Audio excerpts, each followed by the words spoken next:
რატომ მოკლა ილიამ გიორგი? სოსმიერ ვერ დანახვა გიორგის. ქვითინი დასტირის ისევ ილიას წუხილებში გვიწევს ცხოვრება. ილიას პუბლიცისტიკის გადააზრება ძალიან აქტუალური საკითხია. მთავარია რამდენად ასრულებ იმას, რასაც ლაპარაკობ. რას ერჩოდა ილია ჭავჭავაძე მამათა თაობას? მიხვდნენ, რომ საქართველოში პრორუსული პროპაგანდას უნდა ერქვას პროქართული. სიტყვა უნდა იყოს საქმით განხორციელებული. ნუ ხართ კმაყოფილები. ახალი დროების თოფერაღი კომპეტენცია. შენ თონა იცოდე წაკითხვა სხვას რო ასწავლო. რა კაი სიტყვა ახსენე ღირსებად. ბოდის უხდი ყველა კარგ ქართულის მასწავლებას. დაახლოებით აი 5 მილიონი სოფელს ისეთი ამბავია. როდესაც შენ იცი რომ ვიღაცას ვერ დაჩაგრავ, იმიტომ რომ უკეთესი ჯიპი ყავს. ადამიანი იძულებულია ეძებოს სახელმწიფო ინსტიტუციის ალტერნატივა. ძალიან კარგად დააკვირდით ვინ ასწავლის ქართულს თქვენ შვილებს. დაიცოდეთ რომ მე ოთარაანთქვრივი ვარ. ვისაუბროთ ჩვენი საყვარელი მწერლის ილია ჭავჭავაძის ერთ-ერთ მნიშვნელოვან ტექსტზე ოთარაანთქვრივზე.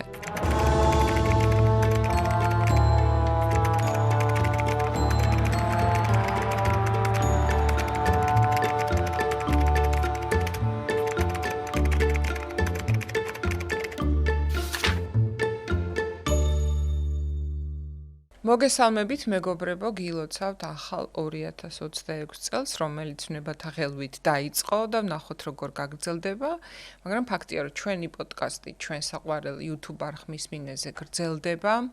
ერთი წიგნის დროა, სანამ წიგნზე საუბარს დავიწყებთ, ძალიან დიდი მადლობა მინდა ვუთხრა ჩვენ სპონსორს და ყველამ დალიოს ცივი მთის წყალი, ვინც განაწყენებულია ამ წლის დასაწყისში მომხდარი მოვლენებით. ეს არის გადასარევი წყალი ბრომატის გარეშე. მადლობა მას ჩვენ სპონსორს და ასევე ძალიან დიდი მადლობა ჩემს სტუმარს, პედაგოგს მაია ახალაიას, რომელიც დღეს მესტუმრა რომ ვისაუბროთ ჩვენი საყვარელი მწერლის ილია ჭავჭავაძის ერთ-ერთ მნიშვნელოვან ტექსტზე ოთარაანთქვრივზე. მაია, დიდი მადლობა. ჩვენ ესეთი წესი გვაქვს, რომ სტუმარი თავად არჩევს ტექსტს და აქტუალობის და იმ კონტექსტის გათვალისწინებით და მინდა ამაზე საუბრით დავიწყოთ, აი რატო თვლი, რომ დღეს ოთარაანთქვრივზე უნდა ვისაუბროთ. ნუ პირველ რიგში დიდი მადლობა ქეთი მოწვევისთვის. და ჩვენ და ვილაპარაკოთ დღეს იდეების ილუსტრაციაზე და მე მგონია რომ ამ სტუდიაში ეს და შენი პოდკასტი და შენი ნამუშევრები ამ საქმეს ემსახურება და ეს უაღრესად აქტუალური და მნიშვნელოვანი. რაც შეეხება ილია ჭავჭავაძეს და ოთარაანთქვრივს, ვფიქრობ რომ ამ ეტაპზე ილია ჭავჭავაძის შემოქმედებისა და ოთარაანთქვრივის ილიას პუბლიცისტიკის გადააზრება ძალიან აქტუალური საკითხია. ის კონტექსტი, რომელიც ვთქვათ, ამ ნაწარმოებებს მის შემოქმედებას ჰქონდა, რამდენად შევძელით ამ კონტექსტის გააზრება, გამოყენება და პოლიტიკის ენაზე მისი ამოქმედება. ამიტომ საინტერესოა თუნდაც ოთარაანთქვრივის მიმართ დამოკიდებულების ისტორია. მისი სათქმელის მიმართ დამოკიდებულების ისტორია. თუ გავითვალისწინებთ ან როგორ ცდილობს რუსეთი რომ ჩვენ დამოკიდებულება გქონდეს მის მიერ თავს მოხვეულდა. ნუ მარტო ეს მათი ბრალი არ არის ჩვენი უმეცრება, სასაც თავად ილიაც აღნიშნავდა, რომ ჩვენი ტერი არის უმეცრება. და ზუსტად ამიტომ მე ძალიან საინტერესო მეჩვენება, ეს ხო შემთხვევით არ ხდება, სულ ამბობენ ხოლმე, რომ აი რა დროს წიგნია, რა დროს ტექსტია. ნამდვილად ეხლა როდესაც ხელი ამბები ხდება, არავის მე და შენ ალბათ ყველაზე კარგად გვეცოდინება რა რთულია მხატვრული ლიტერატურის კითხვა და საერთოდ ყველა წიგნის მიყვარს, როცა რაღაც ქვეყანა თავზე გენგრევა. მაგრამ ფაქტია, რომ წიგნი იყო მათი ტექსტი, უფრო სწორად ყველანაირი, მათი იარაღი ჩვენს წინააღმდეგვე, ხო? აი თუნდაც თუ გავითვალისწინებთ იმას, რომ დღეს რა დამოკიდებულება აქვს, თუნდაც იმ ხალხს, ვისაც უკვირს ქვეყანაში ასეთი რაღაცები ახლა რატომ ხდება და გონია, რომ ეს რაღაც ახალია საქართველოსთვის, ეს ხო იმაზე მიუთითებს, რომ ჩვენ არც მაშინდელი 2 საუკუნის წინანდელი რუსული და ქართული ქცევა გაგვიაზრებია, არ გვასწავლეს. და მე ძალიან მიხარია, რომ შენ როგორც ქართულის მასწავლებელი და სულ ამბობ, ბოდის უხდი ყველა კარგ ქართულის მასწავლებას, ყველას, იმიტომ რომ მე ვთვლი, რომ მათ ხელშია გასაღები ჩვენი საზოგადოების განვითარების. აი ქართულის მასწავლებელი ჩვენა როგორც იყო გერმანულის მასწავლებლის კი. და ვთვლი რომ თუ ქართულის მასწავლებლები ბავშვებს აზროვნებას ასწავლიან, ჩვენი რეზისტენტულობა პროპაგანდის მიმართ გაიზრდება, ხო?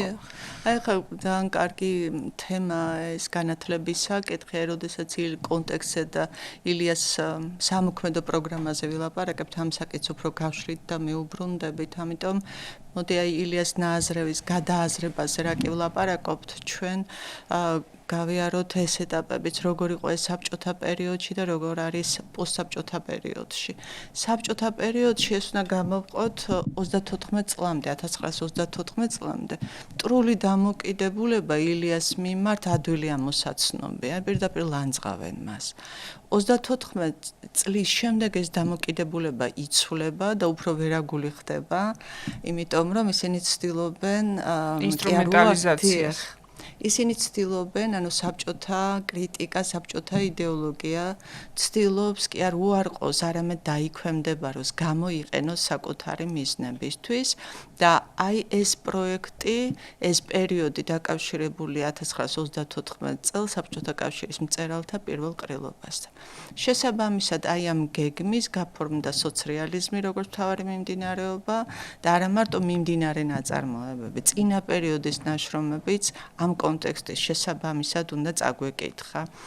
ამიტომ ილია ჭავჭავაძის ნააზრევი პუბლიცისტიკა, მხატვრული ლიტერატურა დავიწროვდა, დაკარგა მრავალშრიანობა და ის იქცა, აი თუნდაც ოთარა ანთქვრივი იქცა მხოლოდ ჩატეხილი ხიდის აპოლოგიად. ისე რომ 90-იან წლებშიც კი, როცა მე ვიყავი მოსწავლე, სამწუხაროდ მეც ხიდ ჩატეხილობას მაწერინებდნენ ხოლმე თემად და ოთარ ანთქვრივისა და თავსაფრენი დედაკაცის შედარებით დახასიათებას. და აი ეს რაღაც სტერეოტიპებით გამოძეძგილი თავის გათავისუფლება უფრო რთულია, ვიდრე ცარიელ თავში ღირებული ინფორმაციის ჩადება. ხო და თან თუ გავიხსენებთ რომ მე სტალინმა რაღაც მკვლელობის გამოძიებაც დაავალა და დაიჭირეს და ეს მთელი სპექტაკლი და ილიას ინსტრუმენტალიზაციას ცდილობს ხოლმე ყველა ძალა. ეს რა თქმა უნდა ერთი მხრივ მის უნივერსალურობაზე მეტყველებს და მეორე კიდევ იმაზე რომ წესიერად არც არავინ წაიკითხა. არც მათ შორის მათ, ვინც მისი სახელს ეფარება და მის ციტატებს იქნებს ხმალივით როგორც აწყობს და როცა აწყობს და როგორ ფიქრობ, აი სულ მაქვს ეს კითხვა. მურაკამიმ ერთხელ თქვა რომ არ არსებობს იდეალური ტექსტი, რომ ინტერპრეტაცია ვერ გაუკეთო. რაღაც ინტერპრეტაციის საშუალებას ნებისმიერი ყველაზე ზუსტი წინადადებებიც კი გაძლევს და არის ეს თავად ტექსტისთვის ლიტერატურული მხატვრული ღირებულებას გულისხმობ ამ შემთხვევაში კარგი, როცა აი ესე შეუძლია ყველამ სათავისოდ მოირგოს და გადათარგმნოს. აქ ალბათ მაინც ლაპარაკია კომპეტენციაზე და ლაპარაკია ტექსტის წაკითხვის ტექნიკაზე. იცის თუ არა ეს საგანმანათლებლო სისტემამ და ამ ცოდნით შეიარაღებს თუ არა მოსწავლეს. თუ მისი მიზანი არ არის ამ ცოდნის და აქ არის პოლიტიკური ნების საკითხიც და კომპეტენციისაც როგორ ძალიან კარგად ახსენე. შენ თუ უნდა იცოდე წაკითხვა სხვას რო ასწავლო. დიახ, და თუ ეს ნება და კომპეტენცია ერთმანეთს არ ემთხვევა და ეს თუ არ არის, ამ შემთხვევაში ცხადია, ინტერპრეტაცია თავისუფალია. და მას გამოიყენებ ნებისმიერი კონტექსტისთვის. და ზუსტად აი ეს 34 წლის შემდეგ აი ეს ვერაგული დამოკიდებულება ჩანდა. რაც შეეხება პოსტსაბჭოთა პერიოდს, არც მაშინ მომხდარა ჯეროვნად ილიას პუბლიცისტიკის, ილიას მიერ გაჟღერებული თემების, იდეების ლუსტრაცია. ლუსტრაციის კანონზე ხშირად ვსაუბრობთ, მაგრამ ამ წუთას ჩვენ ვლაპარაკობთ საგანმანათლებლო სივრცეში იდეების ლუსტრირებას, რომელიც საბჭოთა იდეოლოგიამ ჩაჭრა და საბჭოთა იდეოლოგიამ ისე გააკეთა, რომ ის გადაძახილი ევროპულ ტენდენციებთან მთლიანად ამოიღო დღის წესრიგიდან და ჩვენ, აი ეს ჩვენი კულტურა, ჩვენი ლიტერატურა დარჩა კოლონიური იდეის მსახურებად. და პოსტსაბჭოთა პერიოდშიც აი ამ იდეების მრავალშრიანობა, რაც ილიას ჰქონდა, დარჩა გაუაზრებელი მთლიანად სისტემისთვის. მიუხედავად იმისა, რომ ძალიან პატივსაცემი რამდენიმე შრომა გვაქვს ჩვენ, ძალიან მნიშვნელოვანი ადამიანების, რომელთა ნააზრევის მოშველიება დღეს ჩვენ მოგვიწევს ცხადია, ლექციები და ნაშრომები, რომლებიც ამ კონტექსტს ცვლის და ილიას შემოქმედების გადააზრებაში გვეხმარება, მაგრამ აი მასწავლებლისთვის ამათი მოძიება არის მისი კეთილი ნების საქმე. სისტემა ამას აი ამ კუთხით, ამ პროექციით ნაკლებად აჩვენებს. შესაბამისად, ამას ალბათ აქვს ხო თავის მიზეზი რა. დიახ, რა თქმა უნდა. და აი ამის გადააზრება, ამ ტექსტის გადააზრება დღესაც ქმნის პრობლემას. ახლა რაც შეეხება ამ ნაწარმოებს, დაიწერა 1887 წელს და მოდი გავიხსენოთ კონტექსტი გავიხსენოთ 1887 წელს მოკლეს დიმიტრი ყიფიანი, ძალიან უნდათ ამის უბედური შემთხვევისთვის მიწერა, მაგრამ ფაქტი იყო, რომ ეს იყო პოლიტიკური მკვლელობა და 16 თაყაიშვილის მოგონებებში ჩვენ ვაწყდებით აღწერას, სადაც მისი დაკრძალვის ცერემონიალის დეტალებს, სადაც ჩემი ყურადღება მიიქცია პოლიციის წინააღმდეგობამ ეპისკოპოს ოქროპირიძესთან, რომელიც წინამდვილეში იყო ძალიან მშვიდი, წყნარი, უთქმელი კაცი, მაგრამ აქ დაუპირისპირდა და ვეღარ გაუბედა პოლიციამ პროცესიას პირდაპირ დაპირისპირება და კონფლიქტში შესვლა. თუმცა ეს გვაჩვენებს, რომ ჩვენს ქვეყანაში არ იყო პირველი შემთხვევა, აი შარშანდელი და წლევანდელი მოვლენები, როდესაც პოლიცია არის დამპყრობლის და მკვლელების მხარეს და ეს ძალიან ნიშანდობლივია, იქნებ ჩვენ შენი თქმის არ იყოს, რომ კარგად გვესწავლა, გაგვიაზრებინა, დამოუკიდებლობა რომ მივიღეთ, მაშინ მაინც მოგვეხდინა ამის პრევენცირება, რომ პოლიციას ცოდნოდა, რომ იცავს თავისი ხალხის ღირსებას და არა ოკუპანტის უფლებებს და რაღაც ძალადობას ამ ქვეყანაში და მტკივნეული გასახსენებელია მთელი ეს პროცესია და მაშინ თქვა შორის ფიქრობდნენ, სულ ამ ფიქრში არიან რუსები, სულ ფიქრობდნენ, რომ ჩაეხშოთ ეს დაკრძალვა დაესაჯათ ეს ცერემონიალში მონაწილე ხალხი, რომელიც ეს იყო აშკარა, მაშინ ეს დონდუკოვ-კორსაკოვი იყო გამგებელი და ეს იყო აშკარა ნიშანი, რომ საქართველოში არ არიან კმაყოფილები ამ რუსული მმართველობით და ჩექმით, მაგრამ და ესე პირდაპირ ჩახშობა ვერ მოახერხეს და იფიქრეს, რომ შეიძლება ამას მოყვეს კიდევ უფრო დიდი ვნებათაღელვა და რაღაცნაირად ეს დიმიტრი ყიფიანის დაკრძალვა ძალიან ბევრ პარალელს გავლებინებს დღევანდელ დღესთან და ჩვენთან დამოკიდებულებას. ჩვენს მიმართ დამოკიდებულება არ შეცვლილა აი ამ 1887 წლიდან მოყოლებული და ზუსტად აი ამ წელს დაიწერა. ილია ჭავჭავაძეზე კიდევ ვიტყვი, ექვთიმე იგონებს, რომ ილია ჭავაკაკიმ თქვა სიტყვა და ილია ჭავჭავაძემ არ წარმოთქვა სიტყვა იქ და რა თქმა უნდა ეგრევე დააბრალეს, რომ შეეშინდა, რომ დიმიტრი ყიფიანთან იყო კონფლიქტში, ცილის წამებაზე არასოდეს არ იხევს ხოლმე უკან ქართველი, როგორც კი შეიძლება რომ ილიასნაირ ადამი ეს ეხლა ყავს სათაყვანებლად, თორე ჩირქის მომცხების რიგი იდგა ისეთი დროში ცხოვრობდა და რა თქმა უნდა ესო მექვთიმე წერს არაფერი მართალი არ იყო, უბრალოდ ილიამ თქვა, რომ აი ამას რაც აქ ხდება, ამ არ ჭირდება სიტყვა. არის რაღაც კადრები, არის სურათები, არის სიტუაცია, რომელსაც სიტყვა არ ჭირდება და თავისთავად ნიშანია იმისა, მაშინ საქართველოს რა უნდოდა. თუმცა ქუთაისის ეპისკოპოსი როდესაც გარდაიცვალა, იქაც არაპირებდა არაფრის თქმას, მაგრამ აი მე იქ ექვთიმემ საჭიროდ ჩათვალა და ილიას დაეთანხმა და ფაქტობრივად ეს სამშვიდობებელი სიტყვა არის, მეთქვარი აი იდეა იმისა თუ როგორი უნდა იყოს სასულიერო პირი და რა კი ჩვენ ოქროპირიძე ვახსენეთ და კონტექსტი აქვე ვიტყვი რომ მოგვიანებით 1898 წელს მართალია მართლაც ისე მოხდა რომ გამწვავდა ილიას მიმართ დამოკიდებულება, პროპაგანდა, რუსული პროპაგანდა უფრო მწვავე დამუშავდა მის წინააღმდეგ და 1898 წელს სასულიერო აკადემიის ყოფილი რექტორი არქიმანდრიტი სერაფიმე წერილს წერს ილიას და ეუბნება, რომ თავისი წვლილი შეიტანოს საერთო მართლმადიდებლური ეკლესიის რუსული და ქართველი წევრების ძმობის განმტკიცებაში. ილია საერთოდ ხელაღებით პასუხი არ ჩვეოდა, ასე გვეუბნებიან მისი ახლობლები, მემუარებში ასე იკითხება და 22 ოქტომბერს არის წერილი გამოგზავნა და დაახლოებით ერთ კვირაში პასუხობს. ის ეთანხმება, რომ რა თქმა უნდა, კარგია ძმობა რუს და ქართულ ხალხს შორის, მაგრამ და ეხა აქ არის ამ მაგრამში ზუსტად ბუმერანგის მეთოდი ჩამალული, ის ეუბნება, რომ მაგრამ ამას აფერხებს სახელმწიფო პოლიტიკა, გარუსების იდეა, რომელიც თავისი არსებით ანტიქრისტიანულია. მე სიტყვით ვამბობ ამ ფრაზას, რომელიც თავისი არსებით ანტიქრისტიანულია.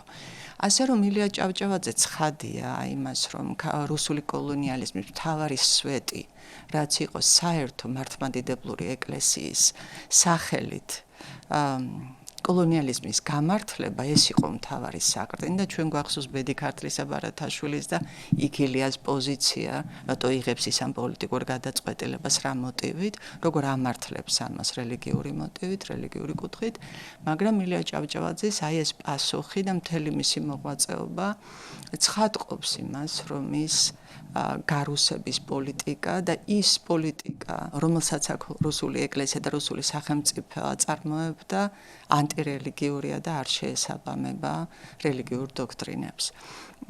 აქ ვერი ერთი საინტერესო პასაჟი თანამშრომლობასთან დაკავშირებით, აქ უნდა ვთქვა, არის ოლღა აღლაძე, ფოსტის თანამშრომელი და ილიასთან მიაქვს ვოსტორგოვი იყო ასეთი სასულიერო პირი მღვდელი, რომელიც ქართველი სასულიერო პირებისა და საერო სკოლების მესვეურთა წინააღმდეგ დეპეშებს აგზავნიდა. ეს ხდებოდა პეტერბურგში აგზავნიდა სინოდში და შემდეგ ამას ცხადია სადამსჯელოს შესაბამისი რეაქცია უნდა მოყოლოდა.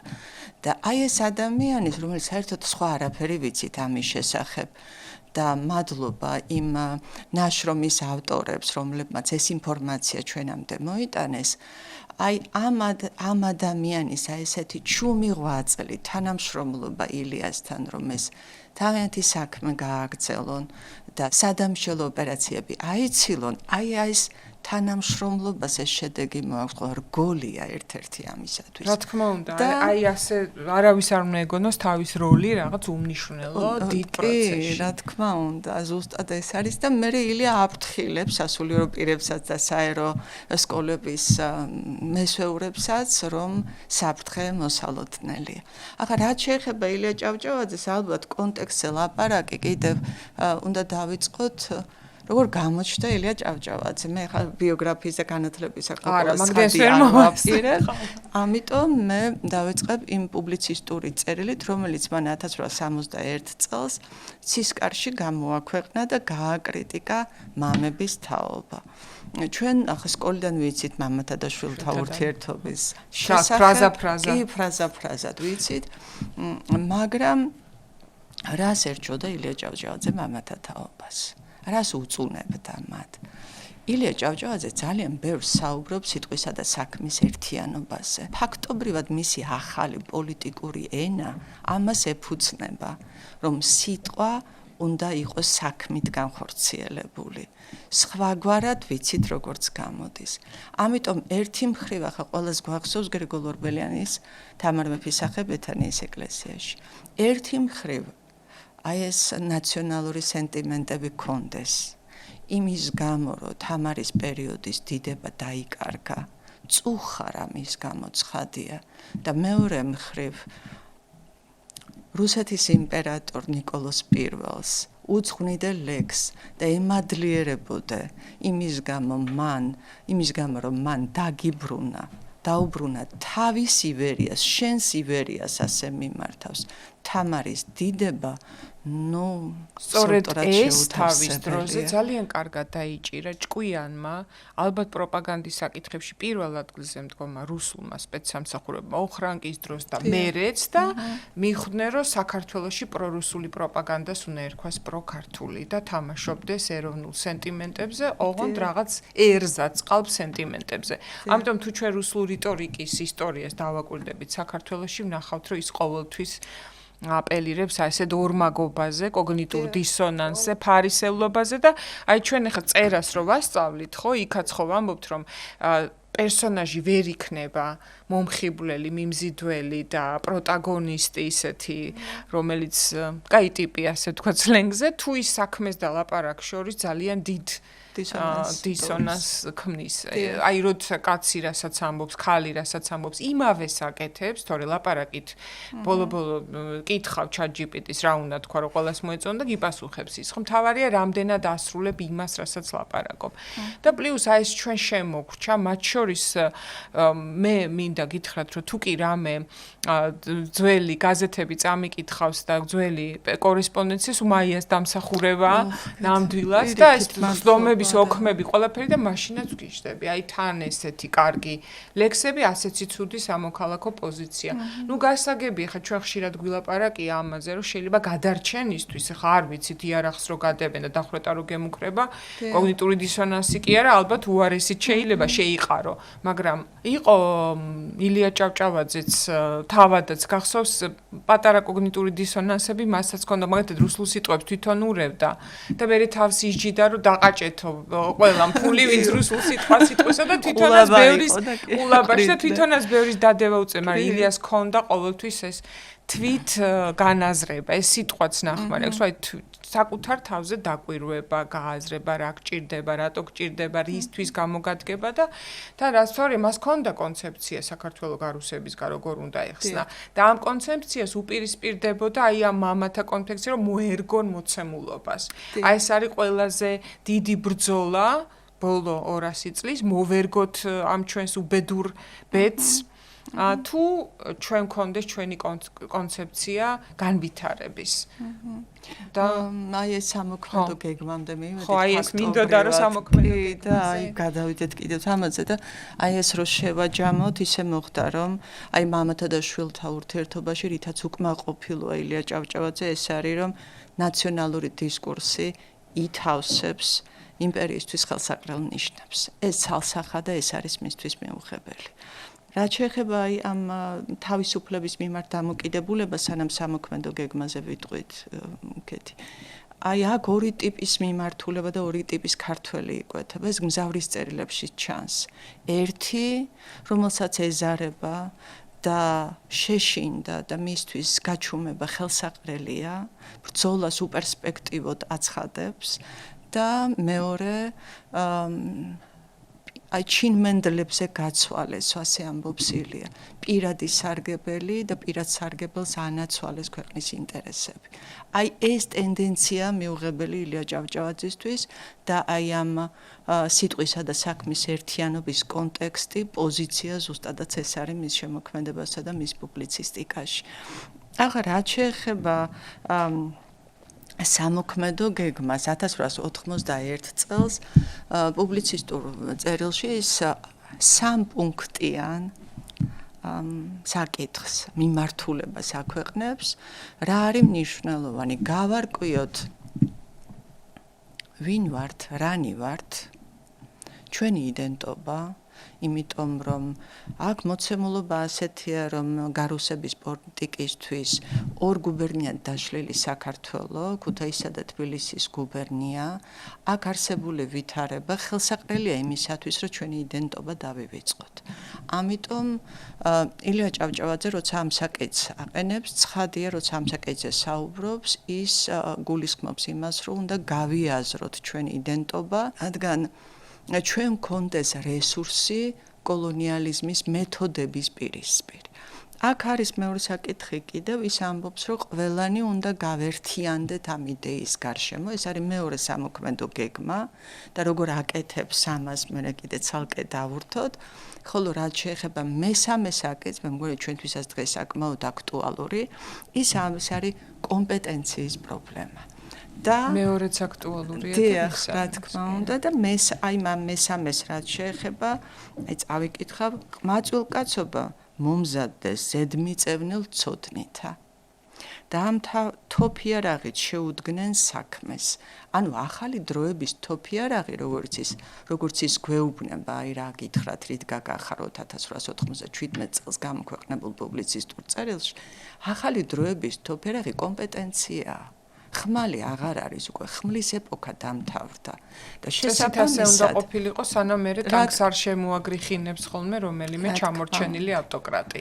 ეს იმ შემთხვევაში ხო, როდესაც ეს თანმიმდევრობა ბოდიში მაიკო ცოტა შეგეჭრები, აი ზუსტად ნაზი ჯანიზაშვილთან მქონდა ერთხელ საუბარი ამ მოსამართლეებზე, ჩვენ თანამედროვეზე და ძალიან საინტერესო რაღაც მითხრა, რომ კომპეტენციის მაგივრად თავაზობენ ერთგულებას, იმიტომ რომ როცა კომპეტენცია არ გაქვს, თავაზობ დიახ, რაც შეგიძლია. იმიტომ რომ კომპეტენტურ ადამიანს აქვს სხვა ალტერნატივა. მეტი ფუფუნება საკუთარი ღირსება დაიცვას. აი, სასამართლოზეც ვილაპარაკებთ მიქელ ძოებულ სასამართლოსა და კომპეტენციაზე ცოტა რან თქვის მიხარდა და კი, რა თქმა უნდა, ესეც არის პრობლემა. და აი ამბობს რომ მართლა რო ვიყოთ ილიას ქვეყანა ეს პრობლემები ხომ მოგვარებული გვექნებოდა. სიტყვას კი არა საქმითაც რო ილიას ქვეყანა. ნუ ჩვეულებრივი ევროპული ქვეყანა ვიქნებოდით, ევროპული ტენდენციების ქვეყანა, როგორც ეს ილია ჭავჭავაძე სურდა და როგორც ცდილობდა. გახსოვს ერთხელ ლაპარაკობდით, რომ აი ჰაველი ერთ-ერთ ინტერვიუში ეკითხებიან როგორ აპირებს საბჭოთა სისტემასთან ბრძოლას და ის ამბობს, რომ მე არ ვაპირებ საბჭოთა სისტემასთან ბრძოლას. მე ვაპირებ შევქმნა ალტერნატივა.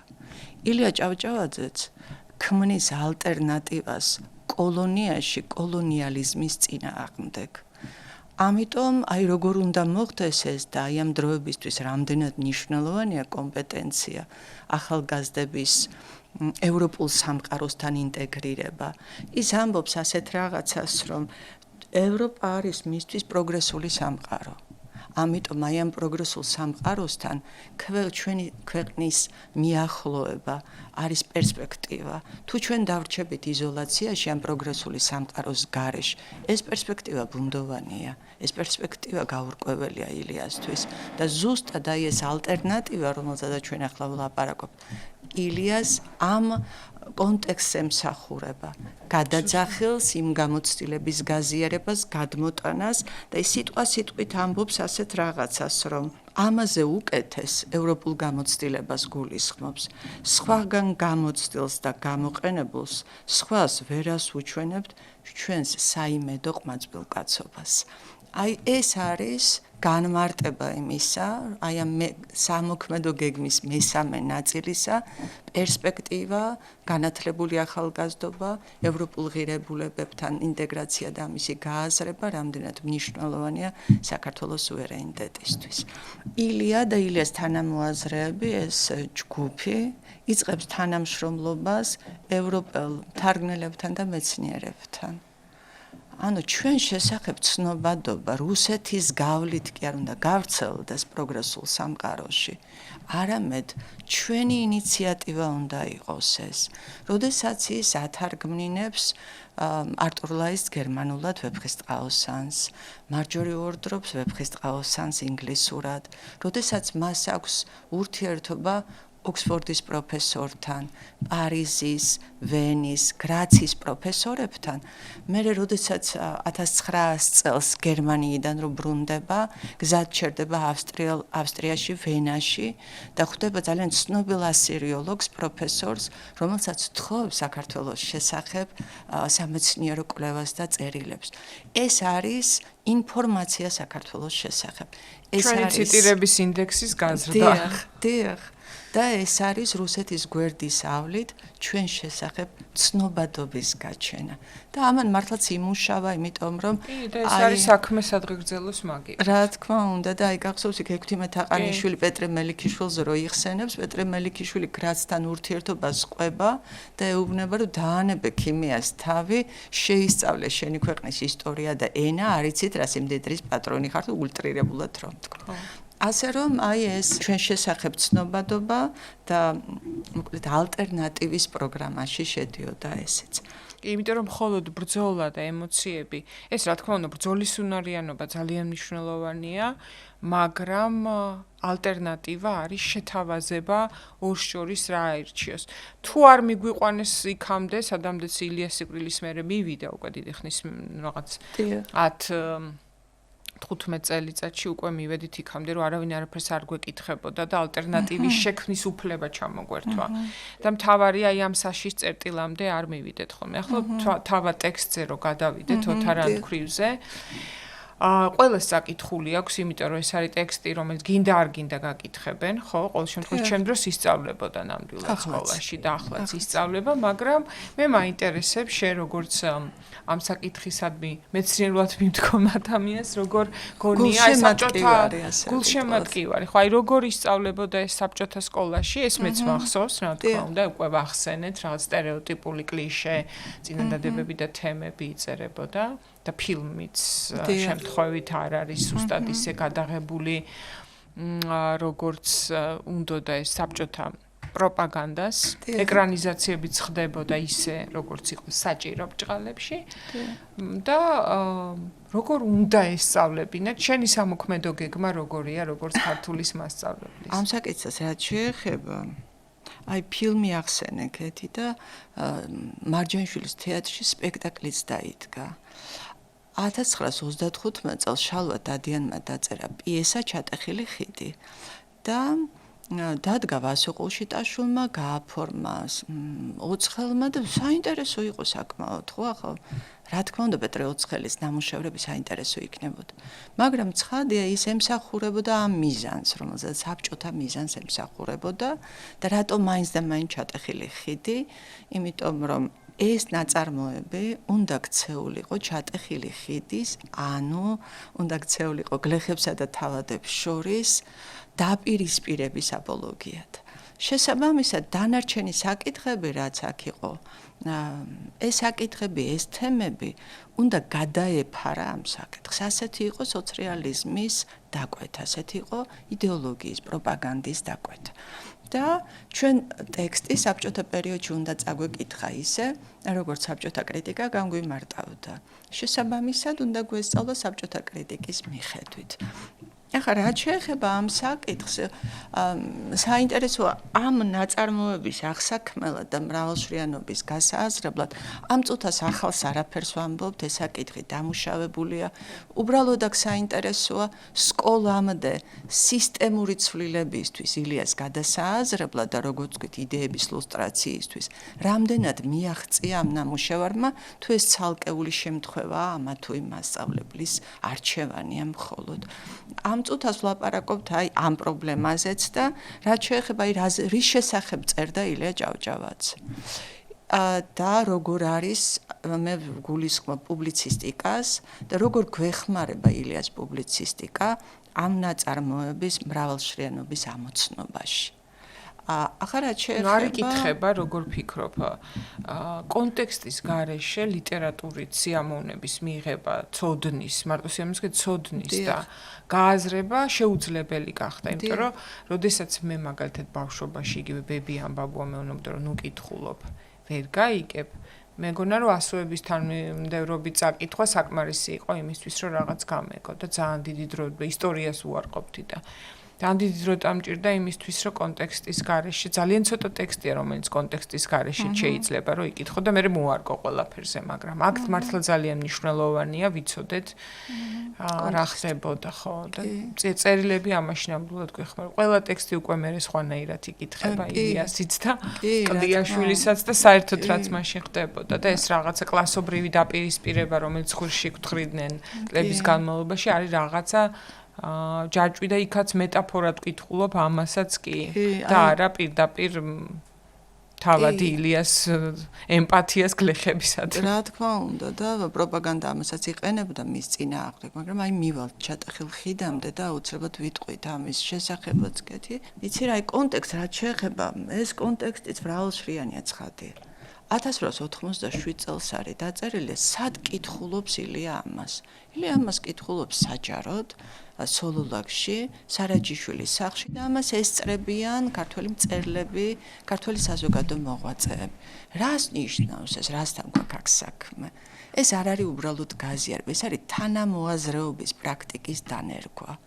იმიტომ რომ ღირებულებები რომ გავიაზროთ, თუ ჩვენ არ ვართ ამ ღირებულებებთან დაკავშირებით შეთანხმებული, თუ ჩვენ სოციუმში ჯერ ასეთი ეტაპი არ დამდგართ, ილია ამბობს რომ ეს სამუშაოა თავის პუბლიცისტიკაში, პროცესია, აი ეს თანამოაზრეობის პრაქტიკის დანერგვა ილია ჭავჭავაძის ყველა მოქმედებას ეტყობა ხოლმე.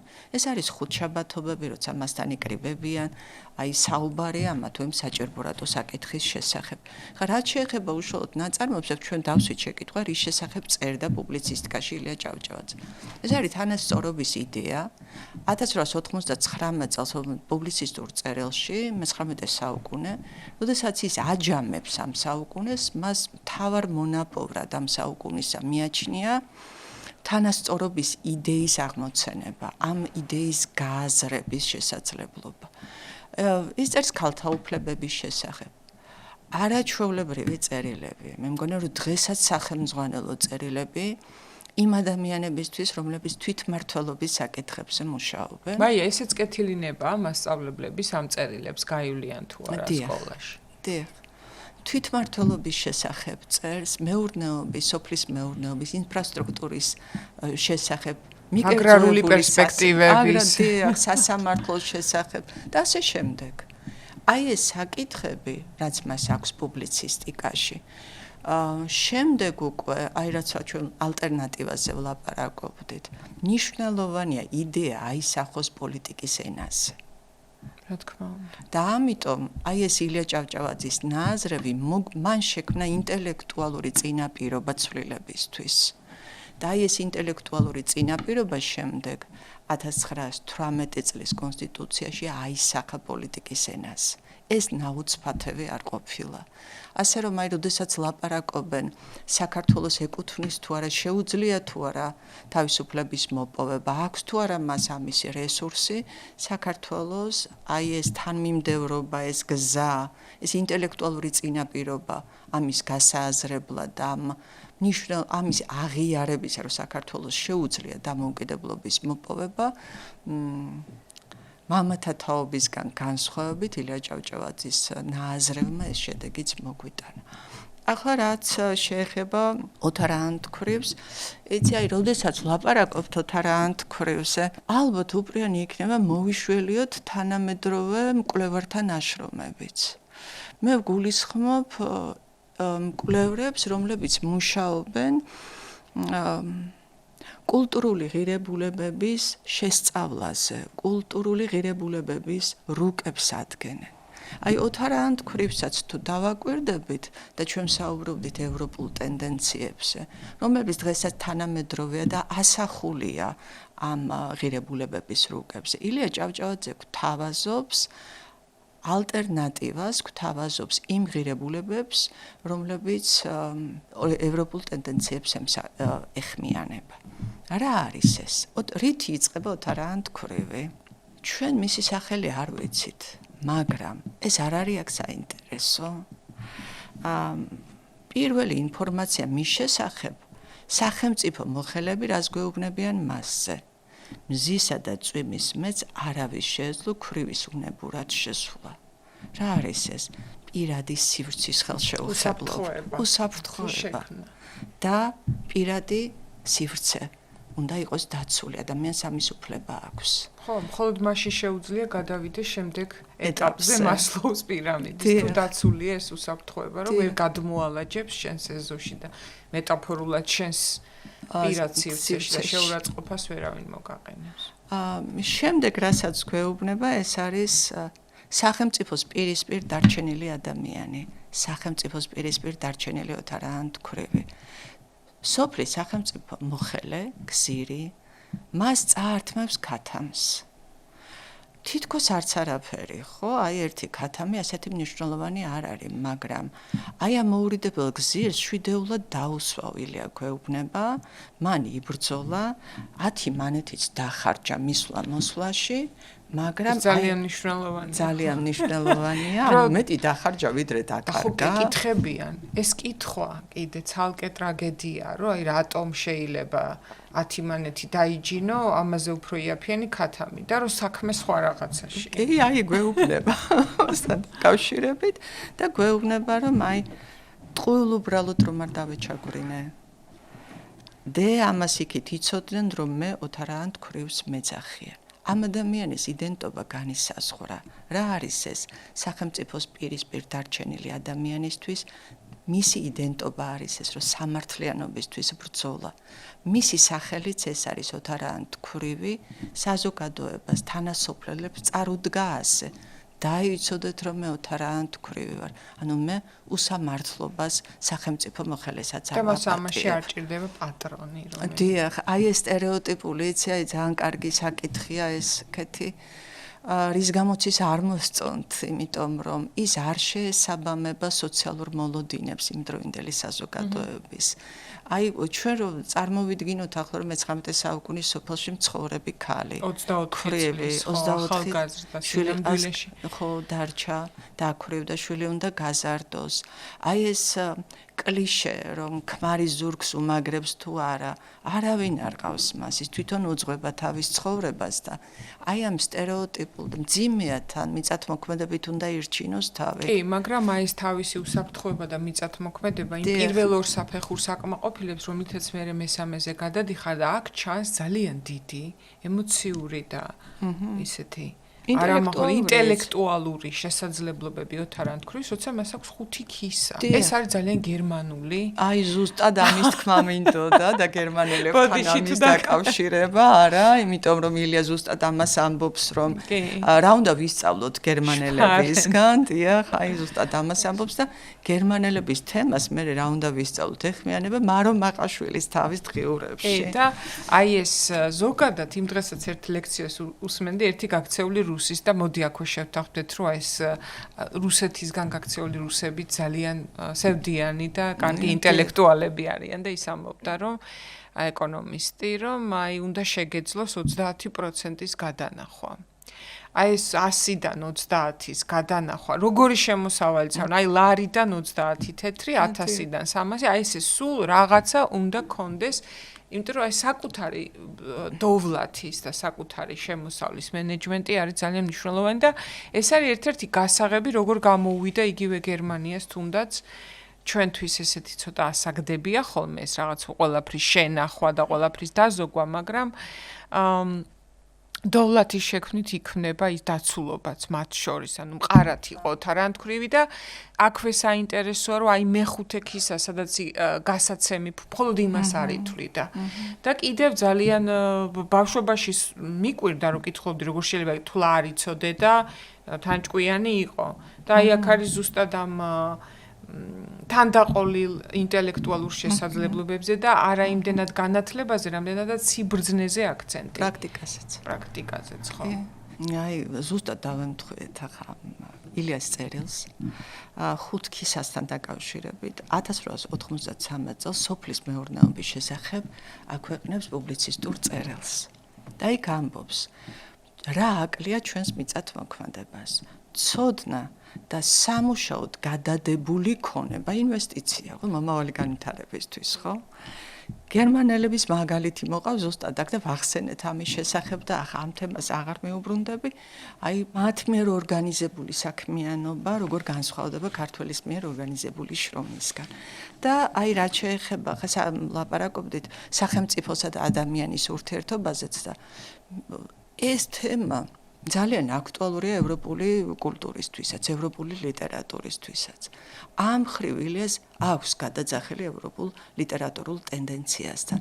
ახლა რას გულისხმობ, ეს არის ჰენრიხ ფონ კლაისტის, ეს არის გერმანელი რომანისტი მწერალი.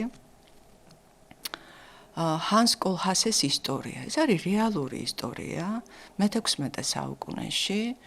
შემდეგ ეს ისტორია გამოიყენა ფილმისთვის მილოშ ფორმანმა რეგტაიმში გამოიყენა, თუნდაც, შეცვლილი ფორმით, მე-20 საუკუნის ფორმით, მაგრამ ეს არის რეალური ისტორია.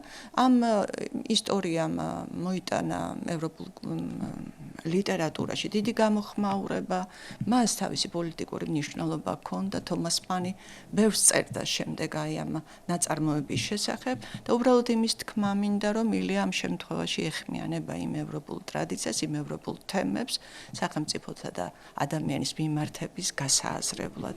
ახლა აქ ჩვენ ვახსენეთ 10 მანეთი და ეს 10 მანეთი რატო დაიხარჯა, ხო, რომ სხვა საკითხია, რომ ემეტება ეს 10 მანეთი თავის იდენტობის და სამართლიანობის მისაღწევად, მაგრამ მეორე საკითხია, რატომ დაეხარჯა ახლა ეს ამ ისლამოსლაში.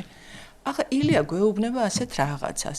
მას აქვს პუბლიცისტური წერილების სერია ცხოვრება და კანონი და აი ამ ერთ-ერთ წერილში გვიყვება რომ მომრიგებელი მოსამართლე მაზრაში იყო მხოლოდ ერთი.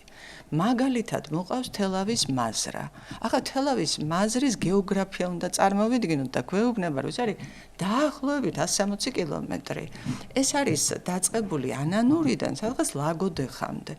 თავდაპირველად იყო მომრიგებელი მოსამართლე ერთი, მეორეც მიამატეს, მაგრამ ილია გვეუბნება რომ ადამიანს მოსახლეობას გარდა იმისა რომ ხარჯია, გარდა იმისა რომ დროის დაკარგვა, შესაბამისი ინფრასტრუქტურა არ არსებობს ხადი, სამართლამდე მისვლა არ შეუძლია.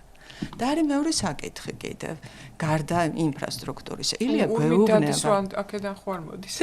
ილია გვეუბნება რომ ესე იგი ადამიანი იძულებულია ეძებოს სახელმწიფო ინსტიტუციის ალტერნატივა. ანუ ინსტიტუციას კი არ გადააწყვეტინოს რაღაც. რა არის სახელმწიფოს ვალდებულება, ხო? ხელგაწვდილი მამათხოვროს და სამართალი მაპოვნინოს და ახლობლებში ვეძებო ეს ხო არ არის საქმის გასარჩევად. სახელმწიფოს მოვალეობა გამართული ინსტიტუცია ზუსტადაც ამას ნიშნავს.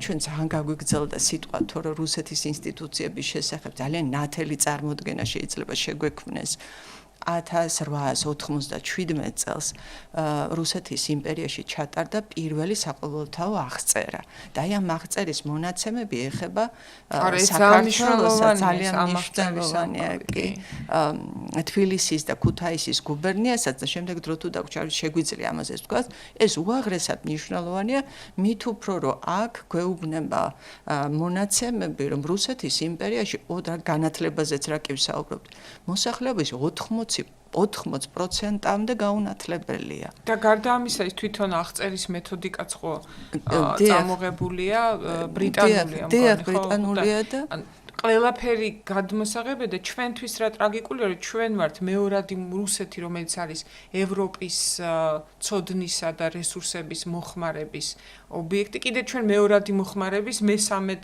მოხმარებად სივრცეში აღმოჩნდით. ამიტომაც კი აი ეს ამიტომაც არის მგზავრის წერილებში აი ალტერნატივას პირველივე თავიდან გვიხატავს. გვინდა რუსულ პოვოსკაში ჯდომა.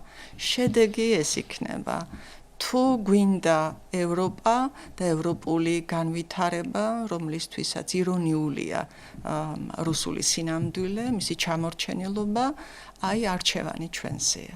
და აი რაც შეეხება მოკლედ 10 მანეთი შეიძლება ზუსტადაც აი ამ გაუმართავი ინფრასტრუქტურის გამოც ყოფილიყო, მაგრამ აქ არის მეორე წინადადება, რასაც ამბობს ოთარ ანთქვრივი, რკინის ქალამნებს ჩავიცვალ და ხელმწიფემდეს ვივლი. რისი მეტაფორა რკინის ქალამანი. კოლონიაში სამართლის მოპოვება ან შეუძლებელია, ან ოთარ ანთქვრივი უნდა იყო და მისი პრინციპულობა უნდა გაგაჩნდეს და სამართლიანობის მოპოვების სურვილი.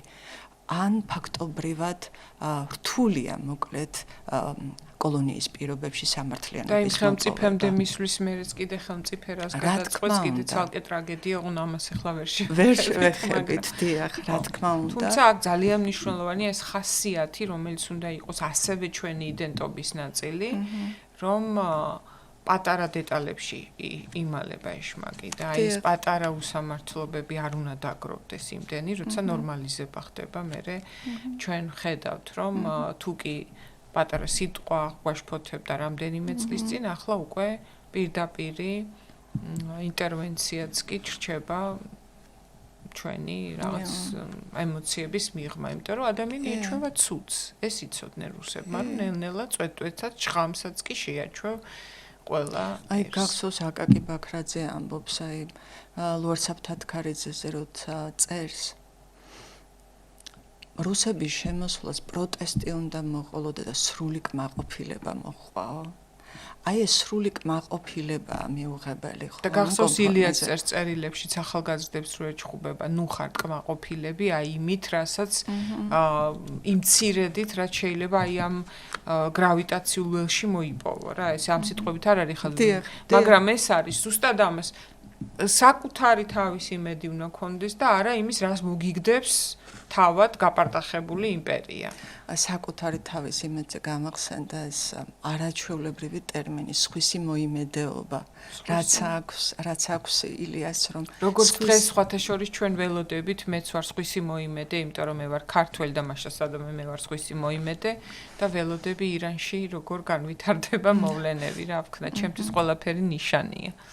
ხო, გასაგებია კი, არა, თვითირონიით ვამბობ, მაგრამ ნუ ეს ჩვენ ჯერ ლოკალური უბედურება და ლოკალური ბედნიერება გლობალიზაციის პირობებში და მე მგონი რომ არანაირ პირობებში არ არსებობს. არა, რა თქმა უნდა, ხო, არ არსებობს. ძალიან მიბმული ვარ ჩვენი ბედი ჩვენ ქვეყანაზე და მე ჭიპლარითაც თელ მსოფლიოზე, თუმცა მთავარია ვის ავირჩევთ მეგობრებად და ვის ტრებად ამ დაპირისპირებაში და ასევე ილია სულ ამაზე მიანიშნებს და ჩვენც უნდა ვიცოდეთ, შეიძლება ეხლა რაღაც ტრუიზმა ჟღერდეს, მაგრამ ნუ ვერ დაველოდებით ვერავის. ვერანაირი უკრაინა და ირანი ჩვენ ვერ გადაგვარჩვენს, ჩვენი თავები, ჩვენი გადასარჩენია. ის იქნება უბრალოდ პარალელური სიკეთეები. ეს ტენდენცია სხვათა შორის, აი როგორ უნდა ვიმოქმედოთ, სულ ჩანს კი, ეთანხმები. და იცი, აი ხედავთ კიდევ რომ აი ადამიანს ეს სხვა შორის მე სოფელში შევამჩნიე მერეც 90-იან წლებში. თუ ძალიან ბევრ შრომობ, ქალაქისგან განსხვავებით სოფელში აი უთავმოყარეო დღატა კი არ ხარ. თუ სამართლობას არ აწყდები, აი ეს რაღაც ელემენტარული გამოსაკვები, ასენი არ ცხოვრობენ ახლა ოთარანთქვრივი თავიდან, ხო იცი, ეს სულ არაფერი იცოდა, ერთი წუთი წარმოვიდგინე რომ არანაირი კონტექსტი არ იცი, გონია რომ ისევ რაღაც საცოდავ ქალზე ისტორია უნდა წაიკითხო და ამ ოჯახს არ ეტყობა რომ იქ კაცი არ არის, სანამ გიორგი გაიზრდება, ხო, იმიტომ რომ აი შრომამ ეს ქალი შეძლო დააყენა ფეხზე. კი და აი ამ შრომასაც რაც შეეხება, აი აქ ალტერნატივა გვაქვს ჩვენ ოთარაანთქვრივის, მეორე ქვრივი ქალი, რომელსაც კვირაში ერთხელ ოთარაანთქვრივ საკვები მიაქვს. აი ეგ სხვა შორის მაგ ეპიზოდში არ მომწონს მე ესე რომ ელაპარაკება, აი რა ვიცი რომ ეხა ძალიან ზედაპირულობაში ჩამითვლი ამ მიდგომას და რაღაც მეტაფორა, მაგრამ მე მაინც გონია რომ ესე არ კეთდება სიკეთე, იმიტომ რომ ის არ გამოსწორდა ამით. ვერც გამოსწორდება ცხადია, უბრალოდ ეს არის. ამიტომ აზრი არ აქვს დამადლებას, როცა. კი, აი როგორც ესე იგი ერთ-ერთ პუბლიცისტურ წერილში ამბობს გურამიშვილი როგორც ამბობს, რომ სხვა მას რა ქვია, ძაგებას და მხილებას სხვა მოერიდება იმავე იგივე რომ ჩაიდინოს, თორემ თვითონ იმას გამოსწორება არ შეუძლია, ვინც ავაზაკია ვერ გამოსწორდება, უბრალოდ სხვა გაუფრთხილდებაო, სხვა გაუფრთხილდება. თავიდან მეგონა რომ აი ახლა არ გამოართმევს. პატარა ვიყავი ძალიან რომ წავიკითხე. არ არის პროტესტი, ზუსტად ამიტომაც არის ეგ რომ პროტესტი გაუჩნდეს. აი ეს კმაყოფილება მცირედით და უმოქმედება პროტესტისკენ ხო არის და თავმოყარეობის არ ქონა ხო, აი ნიველირება ყველაფრის ხო ფაქტობრივად და აი რაც შეეხება ხა აი ამ ქალსაც რას ეუბნება, როგორი მაგალითია შვილისთვის. საბედის წერო არა მხოლოდ საკუთარი თავისთვის, არამედ შვილისთვისაც, როგორი იქნება შვილის პერსპექტივა, როგორია დედის მაგალითი, გარემოს მაგალითი მისთვის. აი გიორგიზე, როდესაც ამბობენ და გიორგის როცა ენდობიან, ამბობენ რომ აი ოთარაანთ გიორგის რა მოწმე უნდა, იმიტომ რომ იმ გარემოს იმ ღირებულებების შვილია ის, რომელსაც ეზიარა დედასთან, რომელსაც ეზიარა საკუთარ ოჯახში. ამიტომ ამ ლანძღვას ეს აქვს პროტესტის სურვილი უნდა მოიტანოს მან და აქ არის კიდევ აი ოთარაანთქვრივის შესახებ ასეთ რამეს ამბობენ მეზობლები რომ რკინის მაგევრად ქვაუდევსო და სინამდვილეში ეს არის შეფასება არგუმენტის გარეშე და აი რაც შეეხება ხამ არგუმენტის მიმართ ილიას დამოკიდებულებას ესეც ჩვენი მენტალობისთვის ძალიან მნიშვნელოვანია ცოტა სამის თაობაზეც ვიტყვი. ილიამ გადასარევად იცის არგუმენტაციის მეთოდები, სპეკულაციურიც და ფუნდამენტურიც. აი რაც შეეხება არგუმენტს, ზუსტად არ ვიცი კურიკულუმი, მაგრამ ვიცი დაახლოებით, რა საგნებს სწავლობდა ის. და ის სწავლობდა ლოგიკას, სტატისტიკას და შეუძლებელია ლოგიკას თუ სწავლობდა ანტიკურ ნააზრევს ეზიარები, შეუძლებელია არისტოტელეს არგუმენტაციის მეთოდები უცხოდ დარჩეს შენთვის. ასე რომ ილიასთან ერთი ასეთი ფრაზა აქვს, უცნაურ დროში ვცხოვრობო, ლოგიკური მაგალითი დასაცინად იქცაო.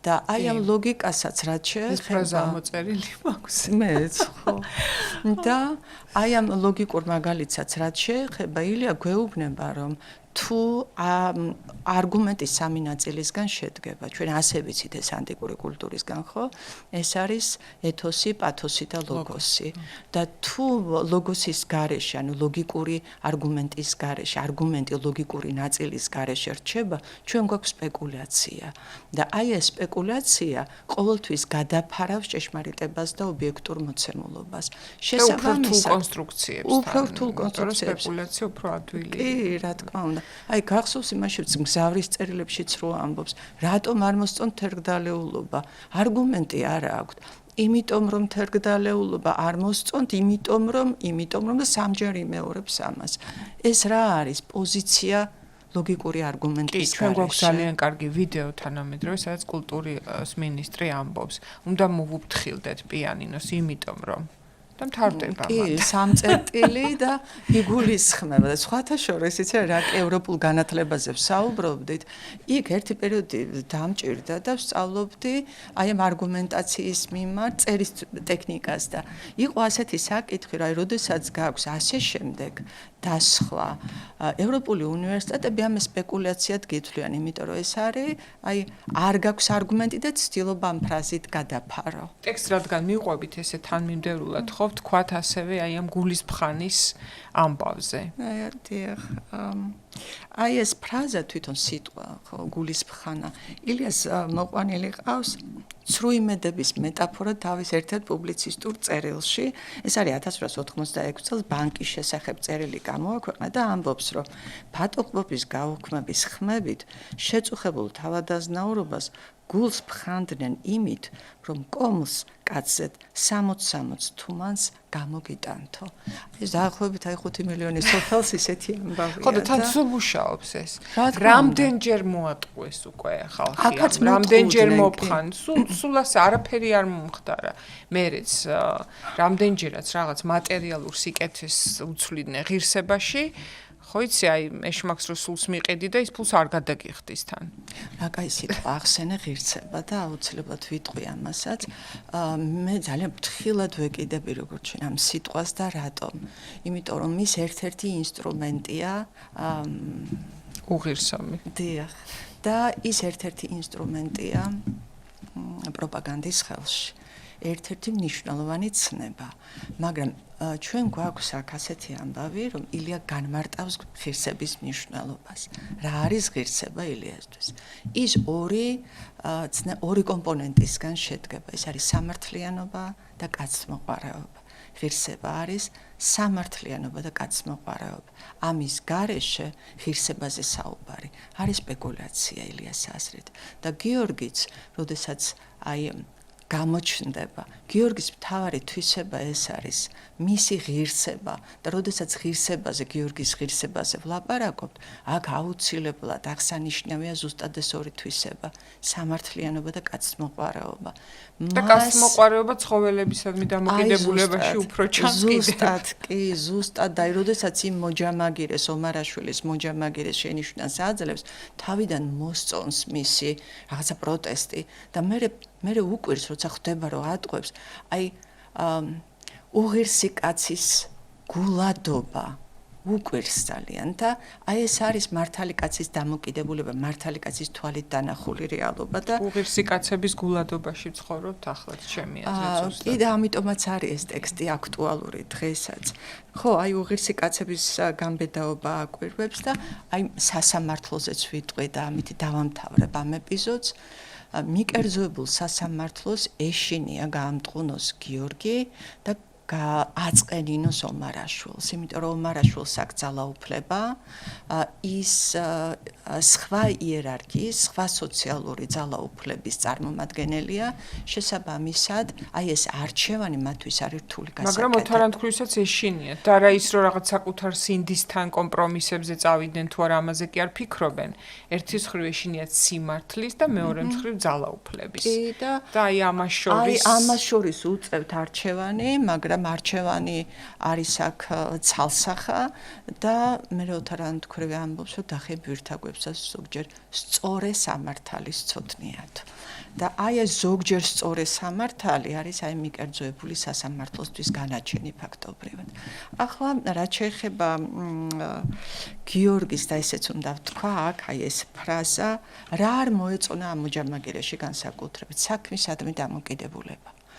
და კერძოდ აი მაგისთანა ნამუსახთილ კაცისაგან ქვეყანაა დაღუპული. კაცი რომელიც ცრუ გულადობით, ფარისევლობით, საქმისადმი ზერელე უპასუხისმგებლო დამოკიდებულებით გულგრილია და აი ამ გულგრილი ადამიანის მიერ საქმის დამოკიდებულება არის მიუღებელი გიორგისთვის. ამიტომ ამბობს, რომ ამისთანა კაცებისგან არის ქვეყანა დაღუპული. და ყველა აბზაცში ოთარანთქვრივში ჩამოთვლილია თითო პრობლემა, რომელიც დღეს გვიშლის ხელს დაუბრუნდეთ იმ იდენტობას და იმ გზას, რომელიც ილიამ შემოგთავაზა. და რომელიც არის ჩვენი ევროპული იდენტობა. ჩვენი ევროპული არჩევანი, აი ეს გულგრილობა, აი ეს განურჩევლობა იმის მიმართ, რაც ხდება, სასამართლო და ურმით მოარული სამართალი და მოდი ხით შეტეხილობაზეც ვთქვათ. და ამით ჩვენი საუბარი ილიაზე, რომელიც შეიძლება გაგრძელდეს უსასრულოდ მართლა ეს რაღაც ფენომენალური მოვლენა ამითაც, რომ არასოდეს არ წავიდა აი ამ კაცის წუხილების დრო, ისევ ილიას წუხილებში გვიწევს ცხოვრება. ხო, პროექტია ეს, ილია არის პროექტი. ახლა რაც შეეხება თავად არჩილს, როდესაც აი აქ ვიტყვი და შევაჯამებ იმითი, რომ ჩატეხილი ხიდი არ არის სოციალური პრობლემა.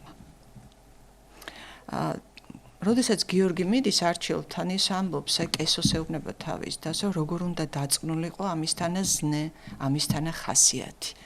გლეხში, აი როგორ შეიძლება გიორგი, აი ასეთი ხასიათის ადამიანი იყოს გლეხში, სტერეოტიპული დამოკიდებულება.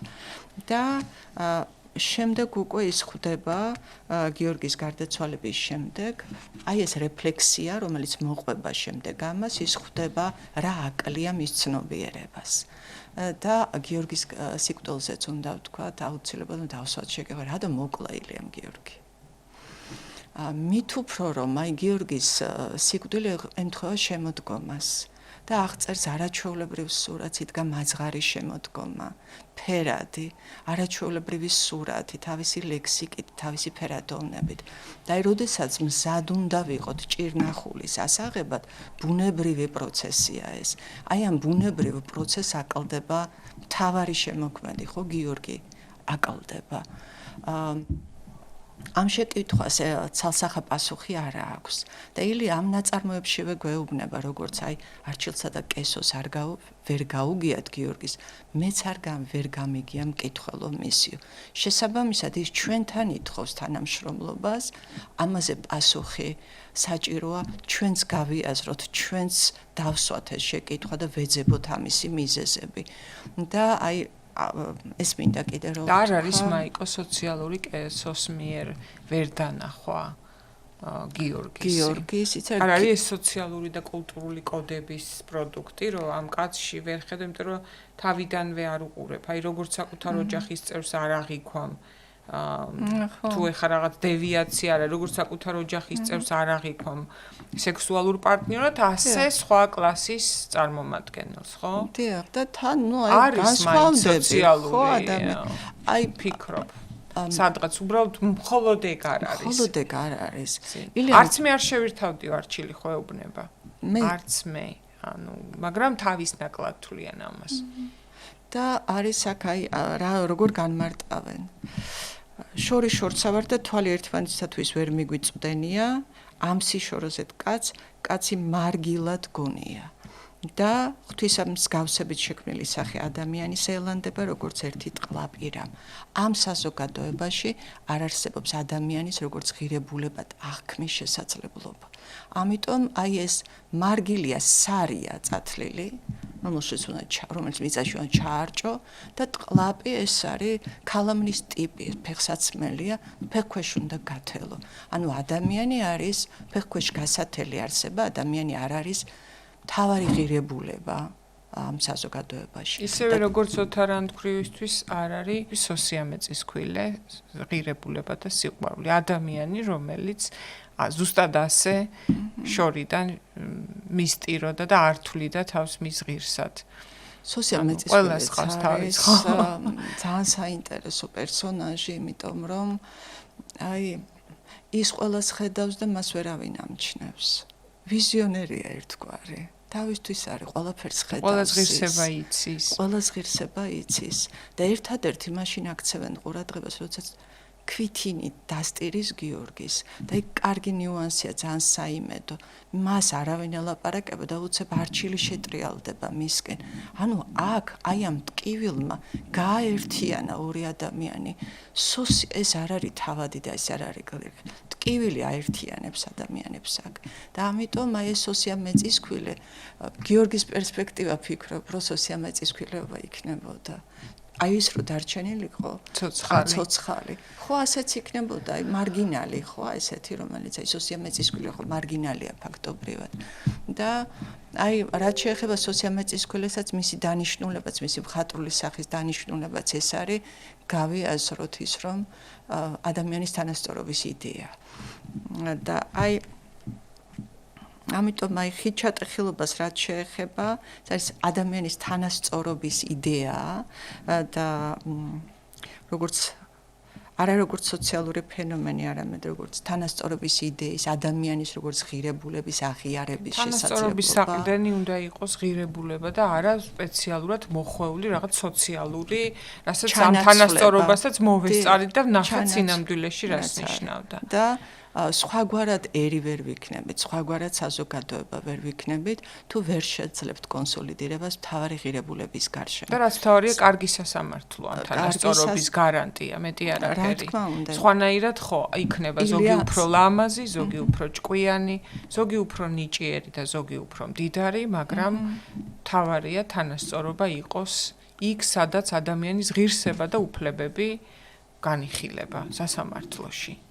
და მე ეს უკვე გადმოდის, რა თქმა უნდა, სოციუმსა და კულტურაშიც. როდესაც შენ იცი, რომ ვიღაცას ვერ დაჩაგრავ, იმიტომ რომ უკეთესი ჯიპი ყავს, ეს უკვე ცვლის ძალიან ბევრ რაღაცას. ეს არ არის არც სოციალიზმი, არც კაპიტალიზმი, ეს არის წარმატებულ და ნორმალურ ქვეყნად ყოფნის გარანტია. იმიტომ არის სასამართლოზე საუბარი ყოველთვის აუცილებელი და მეც მიმაჩნდა, რომ სასამართლოს თუ ადამიანი აღიქვამს, რომ ეს არის ადგილი, რომელიც შეიძლება მას დაჭირდეს თუ კრიმინალია, ეს არის ყველაზე არასწორი. ეს უნდა სასამართლო არის ჩვენი თანასწორობისა და ღირსების შენარჩუნების გარანტის. ამ სიტყვის შელახვის გამო კი ცალკე უნდა დაისაჯოს ყველა პროპაგანდისტი. სიტყვა ღირსების შელახვის გამო, რომელიც მე ასე გადათავნე, ეს არის რისი ღირსი ხარ. ესე გამოვიდა ღირსი. და აი რა კი ახსენე გაერთიანების საკითხიც ქეთი, აი ორ საკითხს ვახსენებ და ამით დავამთავრებ ილიას შესახებ საუბარს. ის აი ზოგიერთი რამ ასეთი პუბლიცისტური წერილი აქვს და იქ საუბრობს ჩატეხილ ხიძეც რა კი საუბრობთ, ჩვენ ვლაპარაკობდით რომ ადამიანი თუ ღირებულება არ არის, როგორ შეუძლია რაღაც სხვა ღირებულების გარშემო გაერთიანება ადამიანს, იმავე სამშობლოს მნიშვნელობის გააზრება, სახელმწიფოს მნიშვნელობის გააზრება, არიან თავადნი, აზნაურნი, მღვდელნი, ვაჭარნი, გლეხნი, ჩინიანი და უჩინონი. ყველანი არიან და ქართველი კი არსად არის. თავადს აზნაურის ძულს, აზნაურსა თავადი, გლეხსა ორივე. თავადის აზრი სათავადო, აზნაურის სააზნაურო. გლეხის საგლეხო, ვაჭრისა სავაჭრო. თავადის აზრი აზნაურს არ უხდება, აზნაურისა თავადსა, ორივესი გლეხსა. თქვენმე მიჩვენეთ ის ადგილი, საცა მაგ თვითეულის გზები ერთად იყრება, საყოველთაო საქართველოს სიკეთისთვის. და აი ოთარანთ ქვრივზეც რომ დავამთავროთ, მაგალითისთვის, აი რას ნიშნავს პასუხისმგებლობა სივრცის მიმართ, სააზროვნო სივრცის ცვლილების მნიშვნელობა კიდე მის სახკარს მეუბრუნდებ. ორი სახკარის აღწერა გვაქვს ჩვენ. კაცი ადამიანში ლუარსაბთად გარძის სახკარის აღწერა და ოთარანთ ქვრივის სახკარის აღწერა. ლუარსაბის სახკარში რო შევიხედავთ, ეს არის სრული სიშავე, სიბინძურე. ეს არის მენტალური ნარჩენები, რომელიც გასატანია ჩვენი სააზროვნო სივრციდან. ხოლო აქ არის წესრიგი, სინათლე, სიცხადე, დისციპლინა. როგორც აი ილია, ზუსტადაც აი ამ, როდესაც ახლებურ ჩვენ ლაპარაკობდით ახალ პოლიტიკურ ენაზე, ლაპარაკობდით სიტყვისა და საქმის ერთიანობაზე და აი ილია გვიტოვებს აი ასეთ კარმიდამოს, რომელსაც ესმის შრომის, ადამიანის უფლებების და პასუხისმგებლობის მნიშვნელობა. მაიკო, დიდი მადლობა. მიუხედავად იმისა, რომ სულ მგონია, რომ ილიაზე რაღაცები ვიცი, მაინც შენგან ყოველთვის ახალს ვიგებ მასეც და ქართულ ტექსტებზეც, რომელიც სკოლაში უნდა ისწავლებოდეს. მეგობრებო, ჩვენი გამოსავალი და ჩვენი წინსვლა იწყება სკოლიდან. ამიტომ ძალიან კარგად დააკვირდით, ვინ ასწავლის ქართულს თქვენ შვილებს. ასევე ძალიან დიდი მადლობა ჩვენ სპონსორს, ჩვენი გადაცემის თისწყალს, ჩვენი გადაცემის სპონსორობისთვის. მე გემშვიდობებით შემდეგ პოდკასტამდე და მინდა გთხოვოთ, გადაიკითხოთ ეს ტექსტი ახლებურად. ტკივილამდე ნაცნობი აქცენტებით. მაიკო, ძალიან დიდი მადლობა კიდევ ერთხელ. დიდი მადლობა ქეთი შენ და რაც მთავარია, ძალიან დიდი ჩვენ ლაპარაკობდით იდეების ლუსტრაციაზე და ძალიან დიდი მადლობა იმ საქმისთვის, რომელსაც შენ აი ამ კონტექსტის იდეების ლუსტრაციის თვალსაზრისით ემსახურებ. დიდი მადლობა. დიდი მადლობა პირიქით.